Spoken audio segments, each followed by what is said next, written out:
In Home for Harvest, we find main character Katie, a travel journalist, being sent on assignment to her hometown of Greenville to do a story on small town America. The plot takes her through townsfolk interviews, meeting a newcomer to the town who started a restaurant, reconciling with her sister, and even an entanglement with her old flame Chad. Katie is forced to confront her own true motivations for coming to Greenville in the first place. Make some popcorn and settle in for a true Marvista Entertainment classic. Welcome to our podcast. I'm Brandon.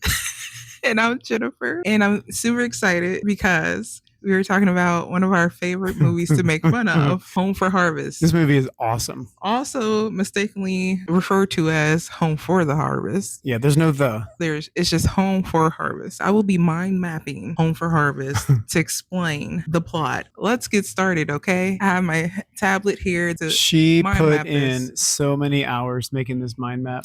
Yes. I was ready for her to quit, I can't because I love this movie so much. but we got it. I love to hate it so much. We got it. Home for Harvest is a Marvista Entertainment production. Start out here with Home for Harvest, and we're going to slide on over and I'm going to break down the colors and themes of this movie. It's all muted, but like warm muted tones. We're going to go over here to the vibe, and I know you see Home for the Avocado Toast, and you will not get that reference. But you will. You will get it, You okay? will. But the common theme is very much fall, pumpkin spice, everything nice. Milk toast is in the center of this. The guy right here is just the epitome of it, I think.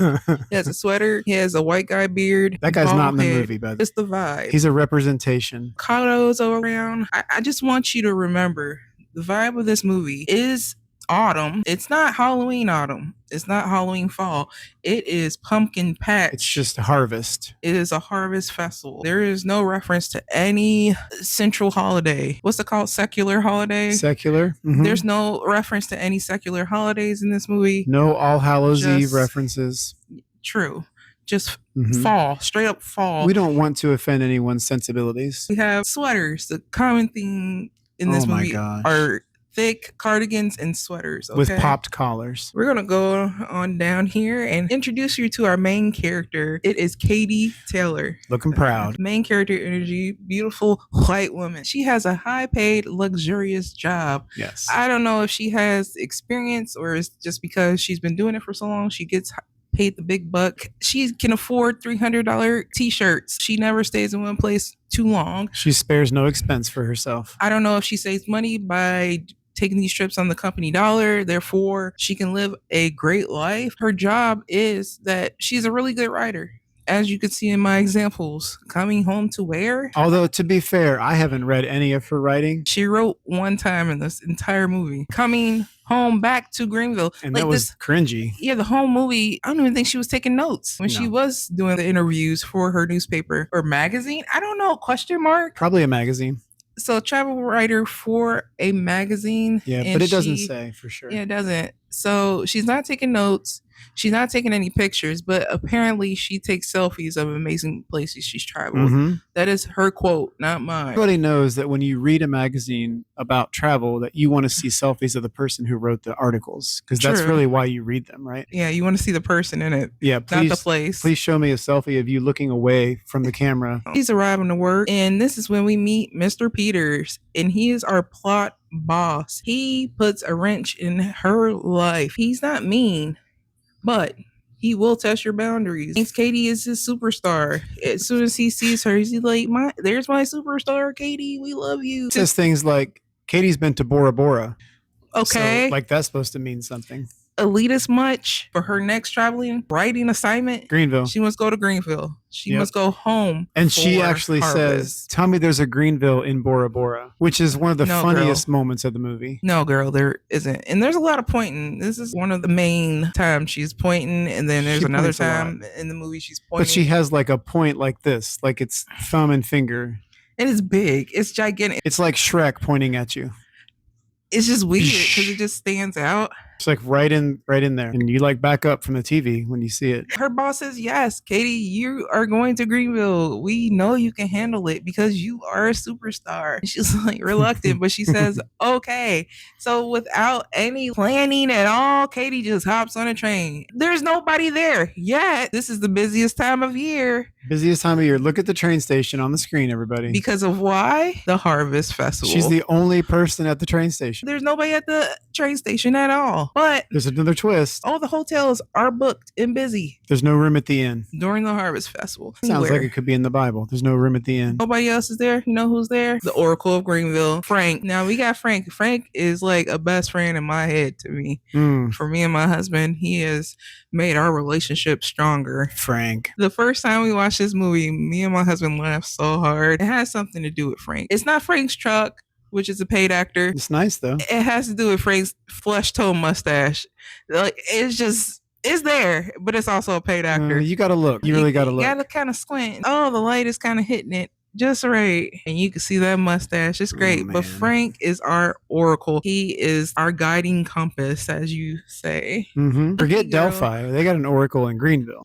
So lucky girl Katie here is like, I don't know where to go. I have nowhere to stay. Where am I gonna go? And she's on the phone with Willa, and Willa's like, oh, it's okay. I called your sister behind your back. Well, because there's no room in the hotels. So where's she gonna stay? Yeah. With your sister. Willa is the person that she helps move the stories forward. She keeps Katie on track, on task. She basically creates the next small dilemma for Katie as she goes throughout these different parts of her journey. She talks about her inner dialogue to Willa because Willa is the racially ambiguous bestie. She's there but not there. She's not there to hinder her. Willa, being her bestie, she calls Katie's sister Paige behind Katie's back. Okay, so let's introduce Paige really quick. She's the strange, consistent sibling. She loves her sister. She's noble, caring, and has integrity. She's just opposite. She's the twin, more responsible. almost. She's not a twin, but opposite. Stay behind to take care of mom. Yeah, all that kind of thing. She's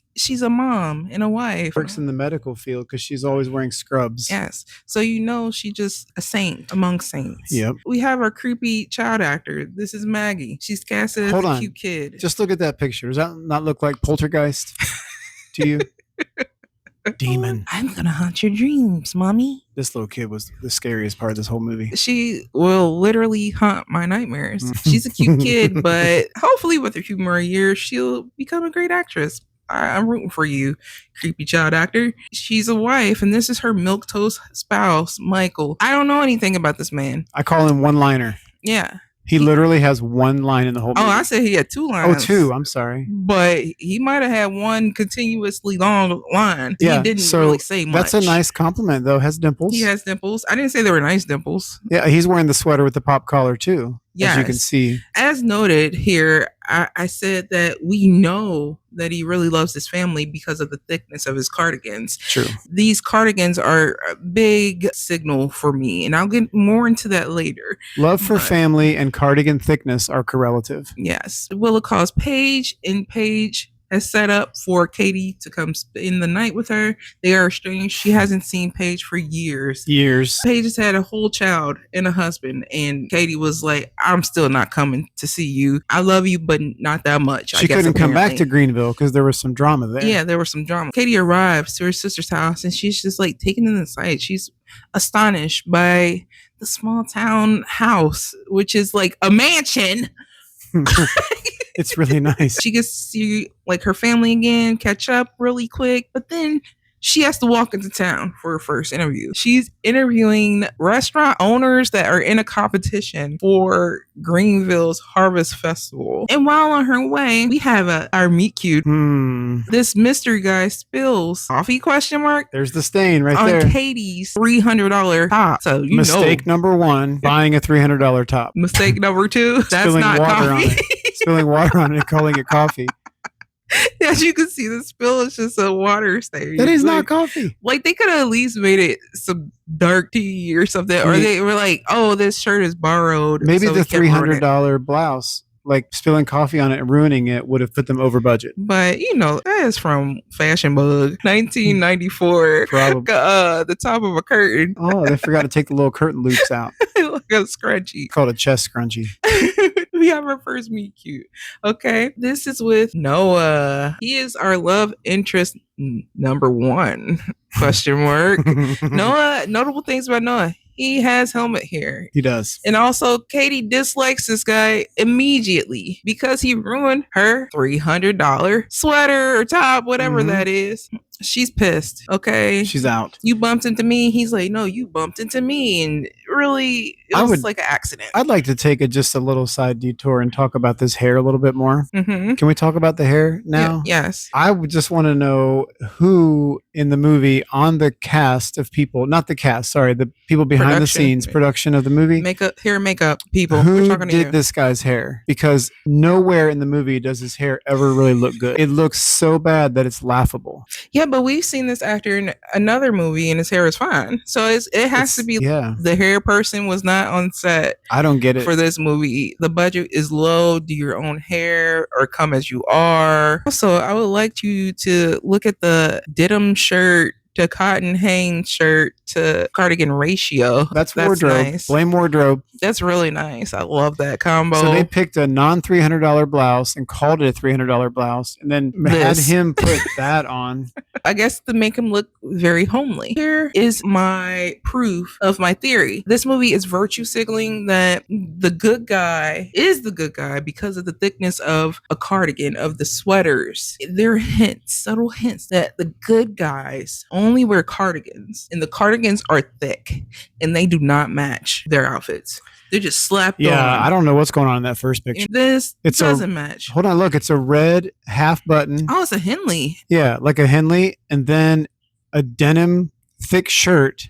Yes. With that thing. That shirt looks as the stiff. Third layer. It's like an onion. This guy is too broad to be wearing these cardigans, but they were like, no, you are home for harvest. Look at this. He looks like a walking cardigan in this picture. He looks kind of like Gumby, but not green. She does this little meet cute with Noah, and she leaves, and she's off to her first interview, and this is where we meet Mr. and Mrs. Carlisle. I like to tell you guys that Mrs. Carlisle, Sally, always is supportive of Katie. She's always like, yes, dear. Oh, you're such a sweetie. It's sort of that vibe. Mr. Carlisle, he's kind of there. He's supportive. He's cool. He is not supportive. He's happy. He's jolly, but supportive, no. But he does try to offer some sage advice in this interview. Mr. Carlisle is like a backhanded hater. I don't know what to call it. Like, he nags her. It was like, it sounded like you bumped into him. And I'm like, what? Oh, that's true. He does kind of defend Noah, doesn't he? Mrs. Carlisle was like, it just sounds like an accident, actually. It's okay. Accidents happen. Mrs. Carlisle doesn't want to blame anybody. Yeah, she's neutral. She's like supportive, though. Mr. Carlisle looked at Katie and was like, girl, we all know it was you, Katie. Yeah. I blame the woman. Whoa. And so Katie is distracted the whole interview because she is so mad at the man, aka Noah, that spilled something on her. True. She's mad and she's not taking notes on top of it. Why aren't you taking notes, Katie? Where is your notepad, lady? So she's done with the interview. Katie's heading back to her sister's house, and her sister says, wait, I have to warn you. Don't tell me. What? Don't tell us what? That's how I said it. I was like... And she's like, Chad is here. This is when we have our blast from the past. Oh, boy. We meet Chad. My favorite character. Didn't I just mention how these sweaters were coated? Chad also wears sweaters, but they're pullovers, hinting to me that he might be pretending to be a good guy. His sweaters just aren't as thick and as open and as buttony. See, I think there's a metaphor there. The sweater that you pull over and you can't open means you're never willing to expose yourself. Ooh. And so he's always trying to hide behind something. It's like his little box or his wall. Wow. Yeah. Wow. That was deep. You only get in a little bit, just the top 3 buttons worth.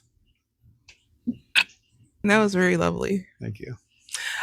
And very. I just thought of that. Another notable thing is that he's very thumb shaped. I don't know this man, and I hate to talk about the looks of a character because those characters are played by real people that have real feelings sometimes.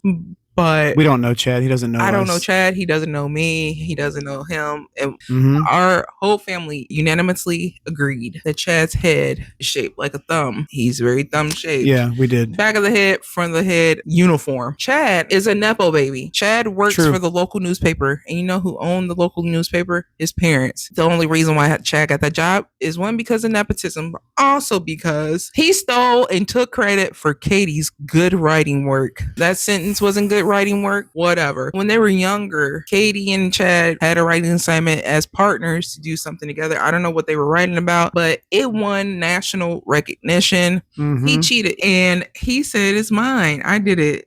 Forget Katie. Do not slap her name on it. It was all me. Sat up on a pedestal, the even higher pedestal, because he was aiming for the Pulitzer. Yes.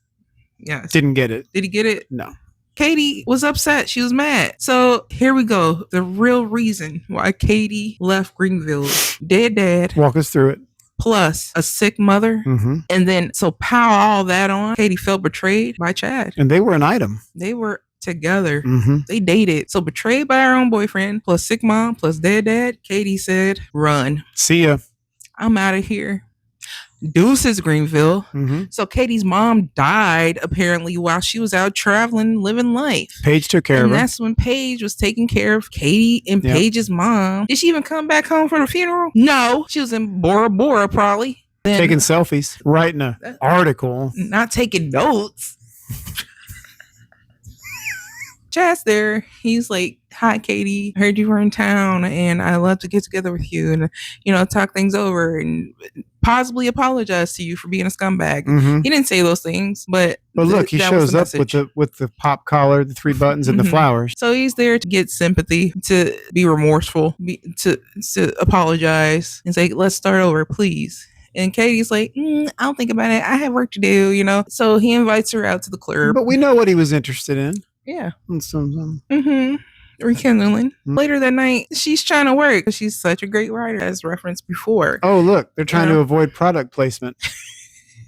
So we put a bunny rabbit sticker over the Apple. Clearly that's a Mac. Just kidding. It's not. Product ambiguous laptop. Brand ambiguous. Just like Willa. Brand ambiguity. Brand ambiguity. That's my wife. I had to say it from the diaphragm. Katie's like, I can't focus on my assignment. And he was hoping she'd come. And she's like, no, I got work to do. But then she's doing the work and she's like, I can't do the work. So I'm going and I'm going to dance. And that's where the violence starts. Yes. The dancing is violent. Yes. To us, the audience. That's offensive. Because they do this very weird routine. It was very, very out of place and weird. I would hate myself if I had to go to work and do that routine. I don't know who came up with that routine, but violence was chosen. Yeah, but you know what? Look at this first picture. Everybody in the background is like all eyes on them except this guy in the plaid. Yeah. He's like, I don't even care. I'm doing my own thing over here. Yeah, and the blonde hair lady was like, I can dance better than that. She's jealous. Yeah. She's like, I want to be in there instead. Yeah. Why didn't I get the lead role? The other lady is like an art teacher. She's grooving. She's moving and grooving. And then the lady in the yellow, straight in the middle, she's like, I don't even know what they're doing, but I'm supposed to smile and look happy in this scene. Katie's having a great time rekindling things, possibly with Chad. But then something happens. Bump and Spill Guy. Oh my gosh, he's now got a nickname. Pet name for Noah. So we got to meet cute, you know, and then we got a cute pet name because he spilled a drink on her at the club, and remember, she got a spill on her from when they first met. Coffee. You know, Katie is prone to stains.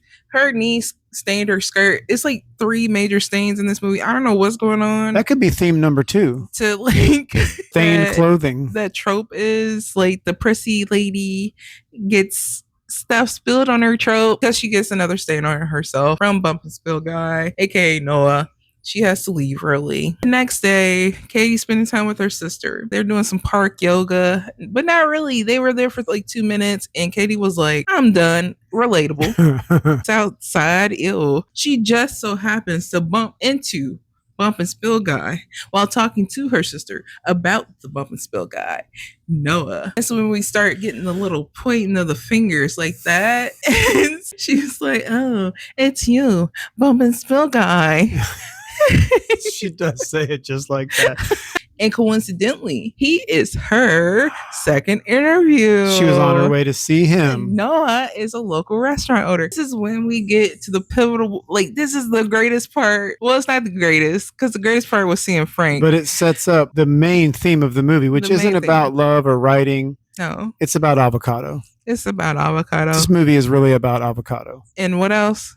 Toast. The best part is that avocado is not a harvest food. It's not. It's not. It's not. I mean, you don't. It's a tropical fruit tree, and it grows in like Mexico and South tropical region. You just don't think like I think of pumpkin spice latte, or I think of pumpkin pie, or mashed potatoes. I don't think of avocado toast. Here we are in Noah's restaurant, and Katie's doing like a impromptu interview with Noah, and she just so happens to mention, "Oh, I'm in this small town, and they don't even have avocado toast. I'm missing avocado toast." And he said, "Excuse me, young lady, I got you. I'm gonna make you some avocado toast." So first, you take a whole loaf of bread. Whole loaf. You just slice it in half. Apparently, look at how thick that sounds good. Actually, I like thick bread for a piece of toast.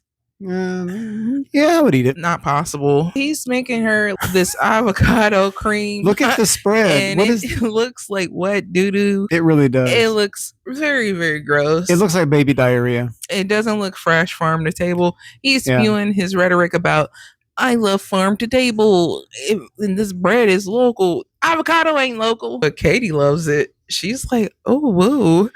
Oh. Mm-hmm.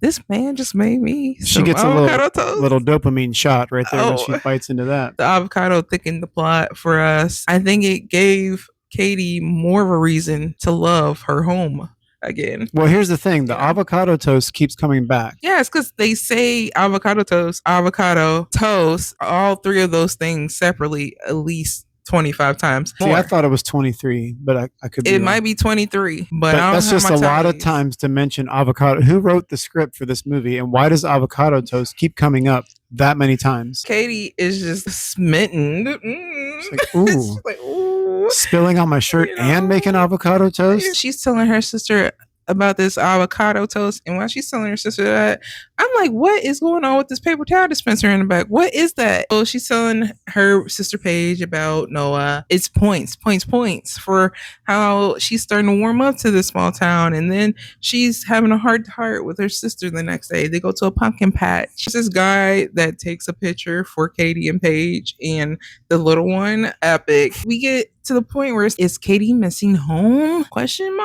She's rebuilding her relationship with her sister. Really enjoy being around these two guys in town. Everybody doesn't hate her. She thought everybody was gonna hate her for not coming back home, running off, but she's like, okay, everything isn't as bad as it seems. And she got the best avocado toast ever. Yeah. This is where we get to the point where we are gonna stalk our love interest. Hold on. The love interest. Hold on, back up. Figure out where they are and just plant yourself Let there. me just go on the record and say that you don't do that. In terms of dating strategies, stalking is never a verb that you should use when you're writing out how to get a love interest interested in you. Katie, hoping to bump into Noah, she's loitering outside his restaurant. She's just standing there peeping in the windows and posing with her yellow ass scarf on. Lucky for her, he sees her and asks her to join him for ice cream. So to me, that's coded as stalking.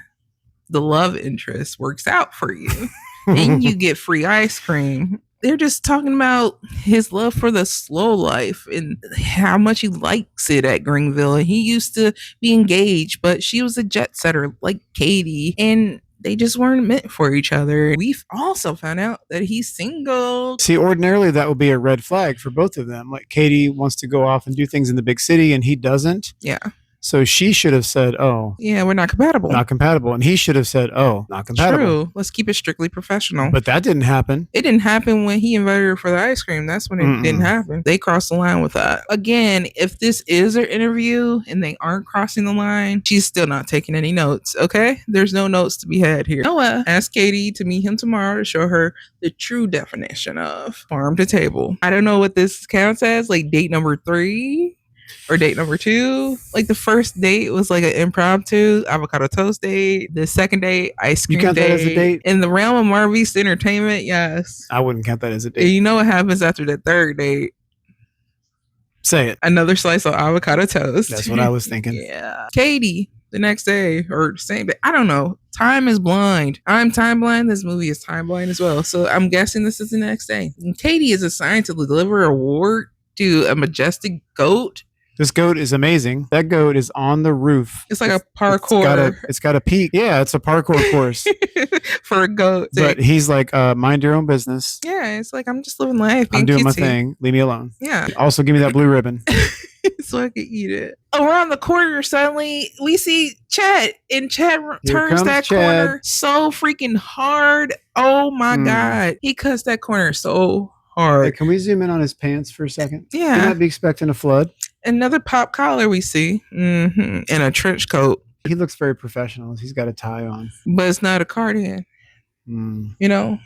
He turns the corner and he's like, yo, Katie, let's go out, please, for coffee or tea and coffee or tea and or coffee. That's what he says. Let's go out. That's what he says. It's kind of given Katie doesn't really like him like that, but she's willing to like explore to figure things out. Because she was kind of looking at him like, tea and coffee, girl, I'm thinking about Noah. We discover that Chad wrote a bad review about Noah's restaurant. Yes, he How did. Noah came up in that conversation, I don't remember. I think Katie brought him up to Chad, and he's just like, why the hell are you talking about Noah to me? Yeah, I forget how that whole thing came out. Why is Katie talking about her boo thing with her other boo thing? No, lady. That's a no-no. What are you doing? We find out that they are enemies for life. They do not like each other. They made no mention of Noah's food being crap, but Chad was just like, I simply think farm to table is nothing new to this town.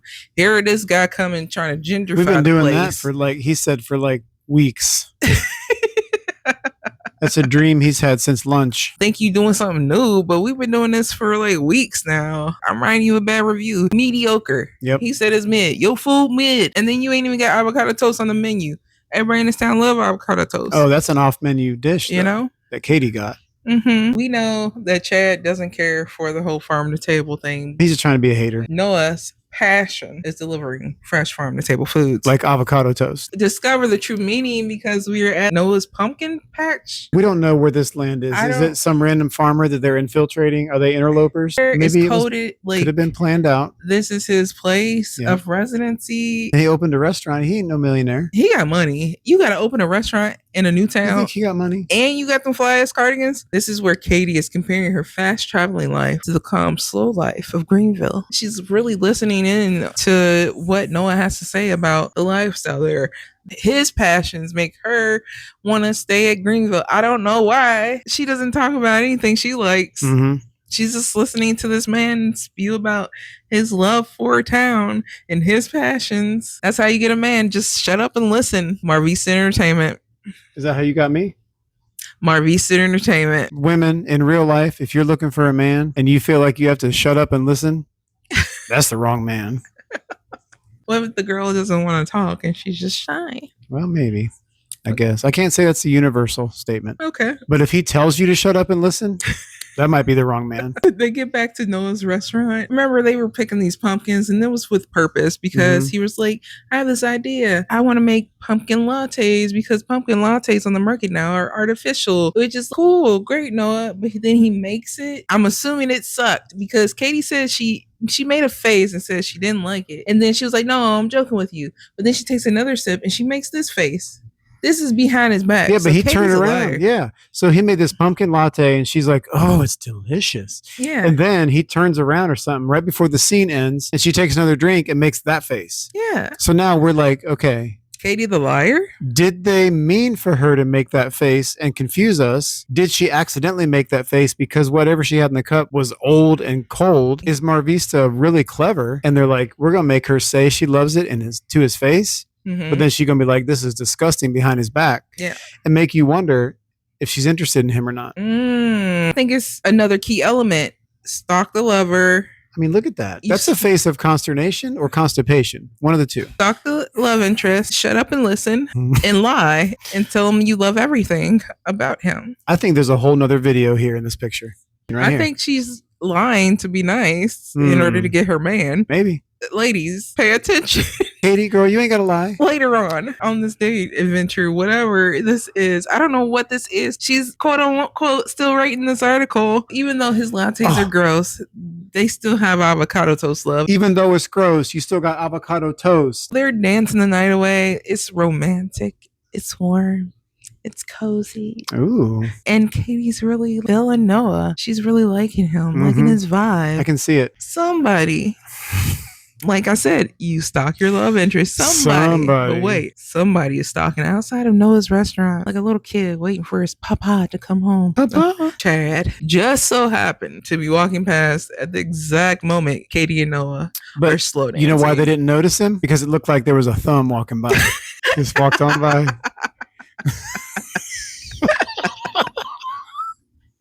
Oh, he's pissed. He's like, he is having a crisis. He's Meltdown. going through a crisis. So, like all honest people, what he does is he has an idea. You know, I am going to confess my love to Katie for Katie about Katie. Chad risked it all. I'll tell you what. He did. And was it worth it? No. Katie tells Chad. Hey, this is how she says it. Okay. My voice is giving out. Hold on, let me take a sip of water. Okay. This is Katie. I'm Katie. Are you back? You're nice and all, and I forgive you for the past. But I don't like you like that. Chad.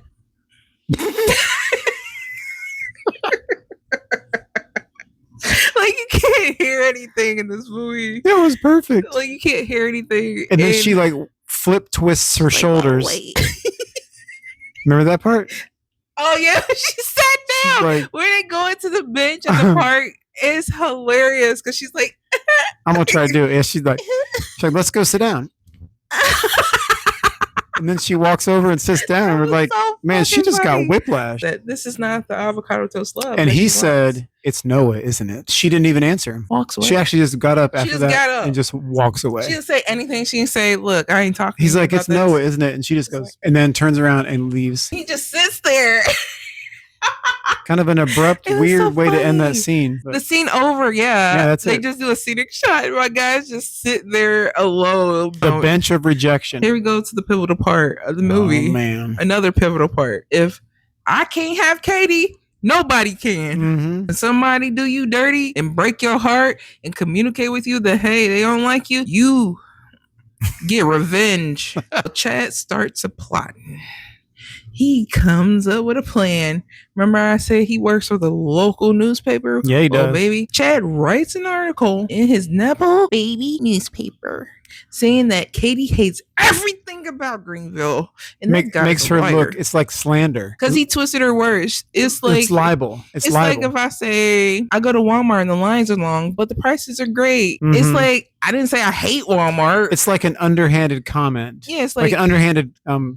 compliment. Because Katie was like, well, they don't have the latest trendy clothing shops, but they have the comfort of family and cozy sweaters and pumpkin spice lattes and avocado toast. She didn't really say anything bad. It was just like, okay, if not this and that. But he made it seem like she was just slamming Greenville. Also, I'd like to point out that my wife did a wonderful job in sticking with the theme of the movie, which is harvest. And how do you get a harvest? You plant seeds. Oh. And you said planting seeds of doubt, which goes along with the whole theme of this thing. Thank you. Very nice. Nice job. Was that on purpose? I'm going to say it was. There you go. Thank you. Take credit for it. Chad gives Noah an early edition of this newspaper. Oh, yeah. Saying that Katie hates Greenville. Here you go. Noah's looking at Chad like, I hate you, motherfucker. Why are you in my restaurant right now? I'll punch the shit out of you right now. I'll give you a bloody blister on that thumb of yours. I can't stand you. You suck. That's what he's saying right there. See it? I don't like your family. It's written all over his face. I don't like your newspaper. I don't like anything you chose to wear on that stupid face of yours. Yeah, your thumb head sucks. I wish my hair looked like yours. And look at that leather jacket you're wearing. Looks like my sofa. Good thing we can edit.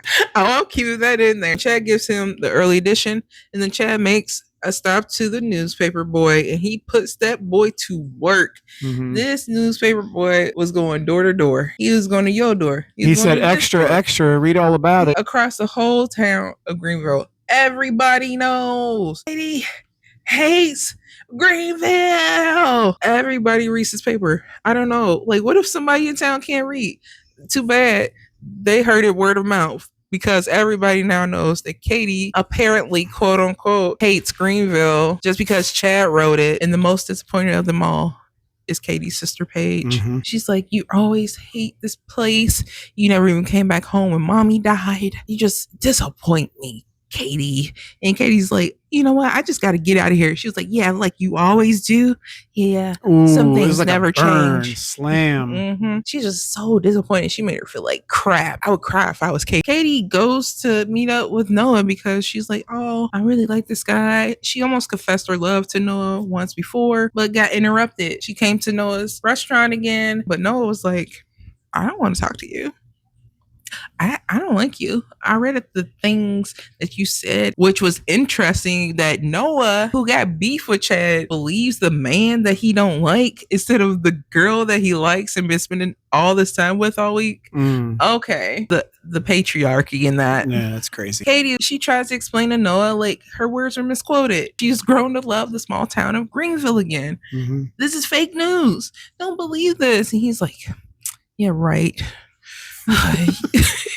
You women are all the same. Just go back to your fast life. Noah is already scarred, and he's bringing that into his new relationship or wannabe relationship with Katie because he was already scarred. Carrying that baggage in. Baggage. Fiance who lived that fast life. And he's like, I'm not going through this again. Nope. So you like that fast life and I'm out. And you hate Greenville? I'm out. You hate the thing I love, which is the slow life. I can't fuck with you. Katie's pissed. Oh, heck no. And she's going to confront Chad. Look at her. She looks like she's about to hurt him. Somebody give her an axe. And she does. She decides to chuck a croissant at Chad. She takes this man's croissant. I would be so mad. I'd be like, I hate you again, Katie. Great job, Katie Taylor. You on my shit list twice. After the confrontation where Chad tells you, like, look, girl, you got a reputation of being a slut. I mean, of being someone that skips town. No one's going to believe you. I think skip town is code for slut. Look, you're a slut. Everybody's going to believe that you slept with me. So she's the Greenville mattress. You little slut. You skip town. You always skip town. So when I say you skip town, everybody's gonna believe you skip town. That's code. So replace that with slut. Skip town with slut. Okay. So she's gonna run away. So she's gonna run away, love. Katie decides, you know what? After this next interview, I'm just gonna go home. I'm gonna pack it up. I can't do this anymore. She can't take the town just hating her. And we get a crystal gem from Frank. Here we go. The Oracle of Greenville. She said to him, I'm just gonna go home. And he says, that's funny. I thought you already were home. And you all felt that at home, didn't you? As he begins to twirl his mustache. Katie is like enlightened. It's like she's transcended and she levels up and she's like, you know what, Frank, you're right. Like, that's clearly the wisest thing anyone's ever said in any movie. They make it seem like boom. And all of a sudden, all the mistakes of her past just melt away. And she's like, that is the most profound thing anybody's ever said to me. And I work for a magazine. Yeah. I've been to Bora Bora. After her last interview, Katie says, you know what, Frank, you're right. Take me to that fucking...